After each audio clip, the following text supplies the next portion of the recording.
The game of football is life. That's it. The game of football is life. You're building a certain spirit. You're building a certain individual, because the thing you have to understand, one day you're going to be removed from this game and this jersey will be off your back. And the same way you approach this game, that's the same way you approach life. Everybody don't take it as personal as me. I take this thing personal because I laid my life on the line for it. You can ask anybody. I laid my life on the line for this. I laid my life on the line between the lines. So I take this thing right here, I take it personal. I don't know about you all, but every time you take the field, I expect you to win. I say that with every ounce of my spirit. You will never hear me speak about Tennessee and say I expect them to lose a game. Because I know the moment that you get it, the moment that you figure out this game has nothing to do with skill and it's about will, won't nobody beat you. Won't nobody want it better than you. Because somebody's going to blink. And don't let it be you.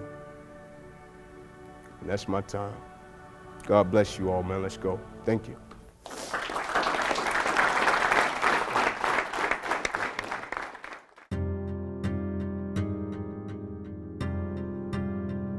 Kirkwood, it's a lot nicer than it was back when I came up. But it's still a place that you need to be wary of.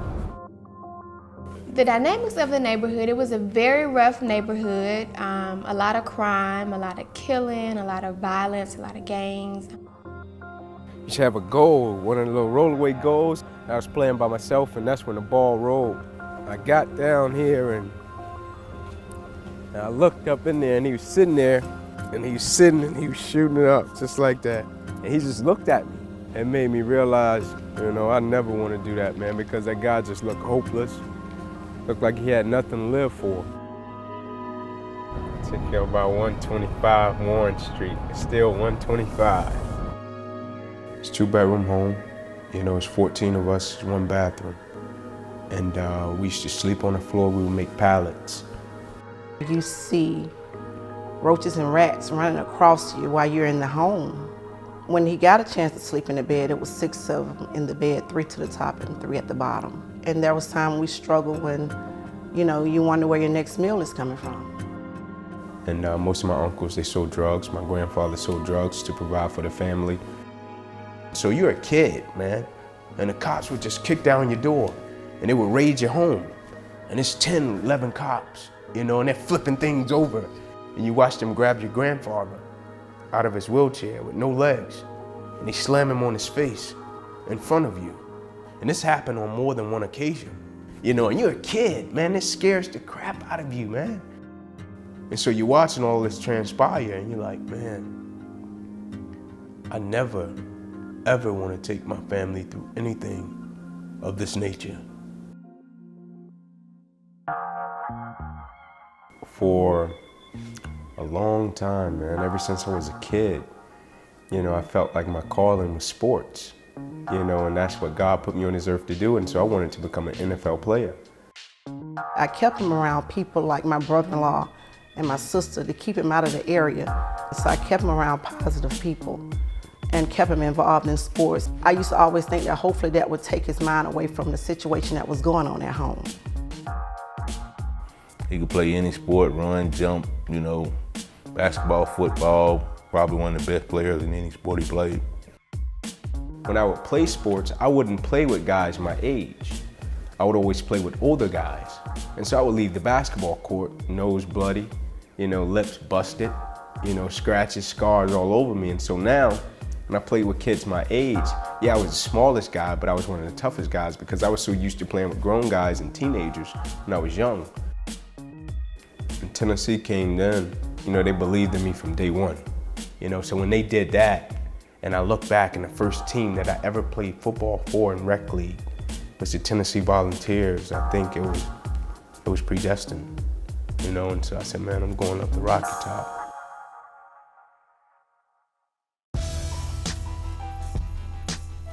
From all his environment where he's from, he wasn't supposed to make it.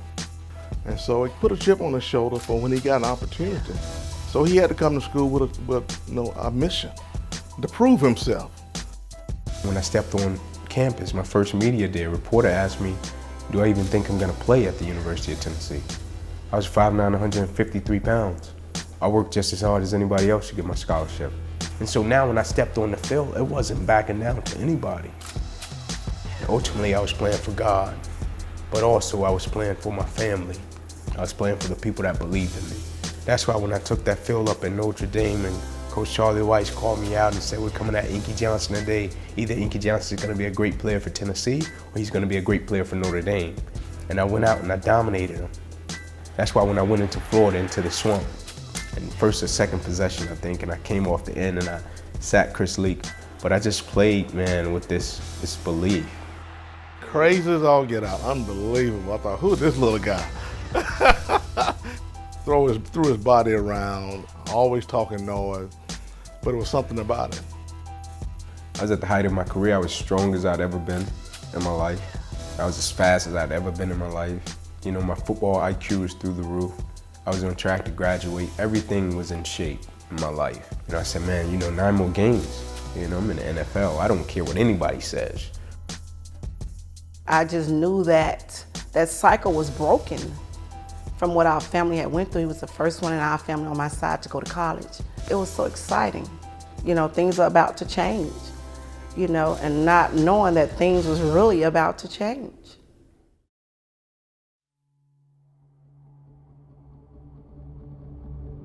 I approached it the way that I always approached the game. There's Inky Johnson, 6 tackles last week against California. It didn't go as planned. Air Force had a really tough team. It came out, they were running this triple option, it was giving us fits, man. Carney hands it off, touchdown, Ryan Williams. And it's 31-23. In the fourth quarter rolled around, Air Force went down, they scored. It came back, once I kicked the ball to me, I dropped it. Bobbled, recovered by Air Force, I think. Yes, they do. Now Air Force has the ball and they're going for the winning drive in Neyland Stadium. So it's a major upset alert. And I'm frustrated and I'm mad. And so they come out, throw the ball to a guy running down the sideline by the name of Justin Hanley. And I go to hit them. And at the point of contact, man, something different happened. That changed my life for the rest of my life. Got the pass caught and out of bounds at the 33-yard line. And he did his normal, typical, the way he hit people. And so when he hit the person, he thought, man, he could have knocked himself out. Then he didn't move. And Inky Johnson is down on the field. That's not good.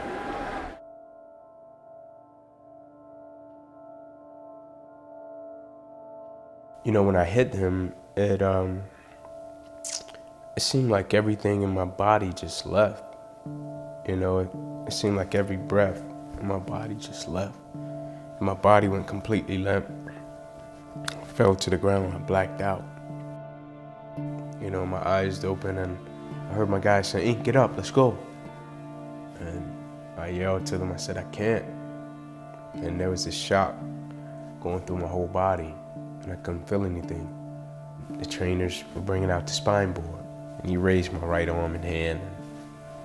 And I raised my left. And I looked at my doctor. I said, "Oh yeah." I said, "I'll be back." And they put me in the ambulance and they took me to the hospital. The pain increased and things got real intense. When I was in the hospital after I had my CAT scans, and the doctor came into the room and I heard him say, "Hey, gotta rush this guy back to emergency surgery. He's about to lose his life. He's about to die." Not knowing whether my son is gonna come out of this alive, that just did something to, I'm sorry. And all I did was pray and I asked God, I can deal with whatever happens, but just don't take my child from me. And they told me what happened was I busted up subclavian artery in my chest. I was bleeding internally. They had to rush me back and take the main vein out of my left leg and plug it into my chest in order to save my life.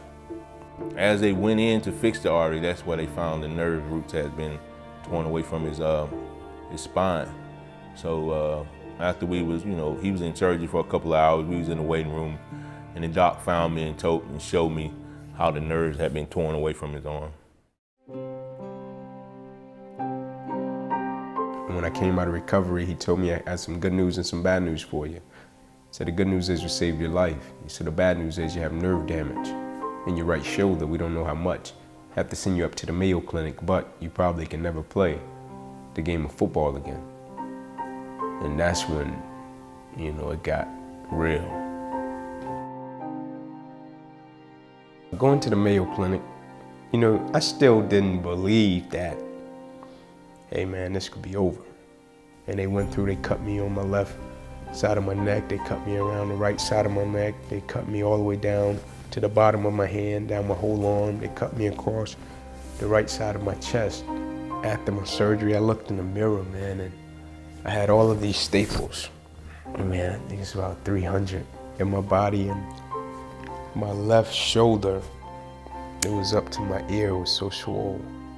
And I was looking in the mirror at myself, and I was like, man, I just look so weak. They told me, they said, Ink, here's the deal. They said, you have torn all the nerves in your brachial plexus. They said, your brachial plexus is the nerve roots that go from your spine that controls your arm and your hand. They said, you have torn them at all levels. They can't be replugged. They can't be put back in. And so they said, son, I hate to tell you, but your arm, it will never be the same again. They said, your hand will never be the same again. They said, son, you can never play the game of football again. I was 20 years old when that happened. You've been working for something, you know, your whole life, you know, and I had given everything I had to it. To even hear that, it wasn't a matter of me, you know, being disappointed, so to speak. I was more disappointed for the people that believed in me. You know, I really wanted them to see, hey man, you know, I'm not letting your hard work go in vain.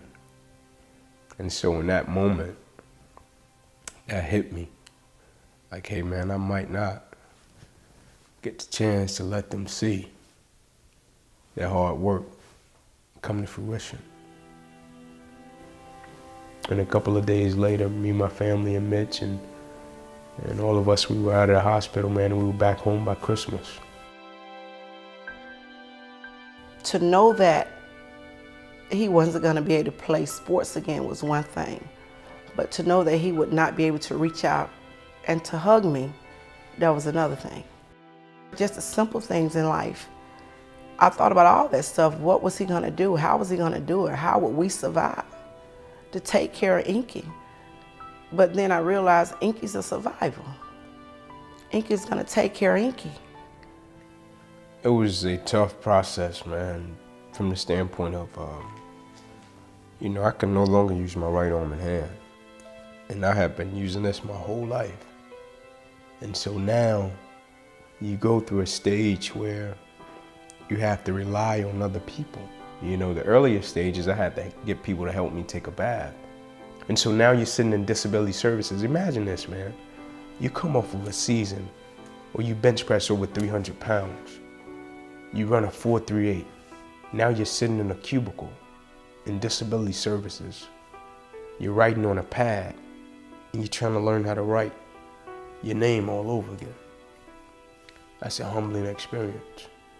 My whole life had changed. Now I had to find tactics to brush my teeth. Now I had to find different tactics to do different things. And the whole time while I was fighting these battles, the only face and the only picture that was in my mind was me telling my grandmother that I was going to graduate college, and the smile that she had on her face when I told her that. My grandmother's smile superseded all of that. And so that's what kept me going. Man, it was great, man. I got my undergraduate, I went on to get my master's.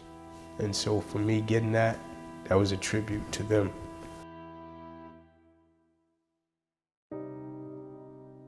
Oh, I still deal with it every day.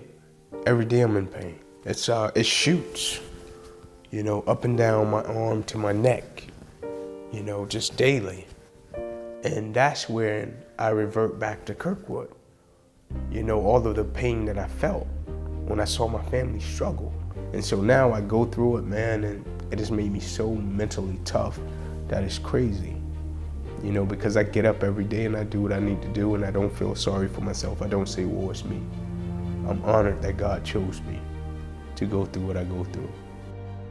All of a sudden, his attitude changed. You know, we can do something different now. We're gonna use this to help people, and it's the product we have now. So it's this proverb in the Bible that says, a man's hunger works for him and his appetite drives him on. And so my question for you all tonight is, what is your appetite for winning? I went and I spoke to some kids. I saw the impact that it had on them. It had an impact on me. And I said, man, this is pretty cool. And so I've been doing it, you know, for about 7.5 years now. I'm speaking every week, a couple of times every week, and I let God work those things out. I feel that God will send the people, send the companies, send the schools, send the churches that he wants me to speak to. And that's how I live my life. I don't believe in your product of your environment. No, you're a product of your decisions and your choices. Every day you wake up, regardless of what life deals you, regardless of what you go through, regardless of what happens to you, every day you wake up, you have a choice of the attitude you embrace toward life and the perspective that you see life with. When he's speaking, I always take a look around the room to look at the people, and people are sitting on the edge of their seats. He really captures his audience attention. He really does. It's just like when he get ready to play. If you could have saw him in the locker room before he played, it's that same guy.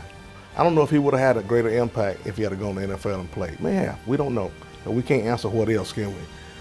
But I know that where he is now is having a much greater impact than any NFL player probably could have for what he went through. Especially in the state of Tennessee. Everybody knows it. Man, I go back a couple of times a year, and to be a part of that, man, it's a privilege, and I'm grateful for it. The people there, man, in that city, some of the nicest people in the world. You know, I am forever indebted to Knoxville, to the University of Tennessee, because their prayers, their words, and their gratitude got me through one of the toughest times of my life. You know, people used to write me, and you know, whenever I was having a tough day, man, I would sit in my room and I would just read these letters. He's been thinking about you every day. He loves UT football and wanted you to get this and get better. How can you not look at this when you're going through one of the toughest times of your life and smile? A kid, 4 years old, man. It's amazing. I've seen plenty of talented guys get hit in the mouth and they didn't want it. I've seen plenty of talented guys get punched in the face and they go back to the sideline and they stand beside their coach and they don't want it no more. And I've seen the guy that's mediocre. I've seen the guy that can't run faster than everybody. I've seen the guy that's not stronger than everybody. I've seen the guy that's not quicker than everybody. And when that 3rd and 1 came, he stepped up and he said, Coach, I want that. Give me that. Give me that play. I'm so proud. It's like, not just because he's my son, that's one thing, but the man that he's grown to become out of all the things that he's been through. He's amazing. He is amazing. Gives you hope way beyond football. That if Inky can overcome all this and then come right back and use what has happened to him to encourage people, it encourages me. He's riding along and going whatever direction God takes him to. And he's okay with that. Jeremiah 29:11 reads, "For I know the plans I have for you, declares the Lord. Plans to prosper you, not to harm you. Plans to give you hope in the future." I feel like I'm living that plan out. I feel like the things that happen to us in life, they're not designed to stop us. They're designed to reposition us so we can come in contact with what God really has for us. And so everything that I do, man, I do it to honor God because I feel like God gave me a second chance at life. And so I feel like I'm doing what God put me on this earth to do.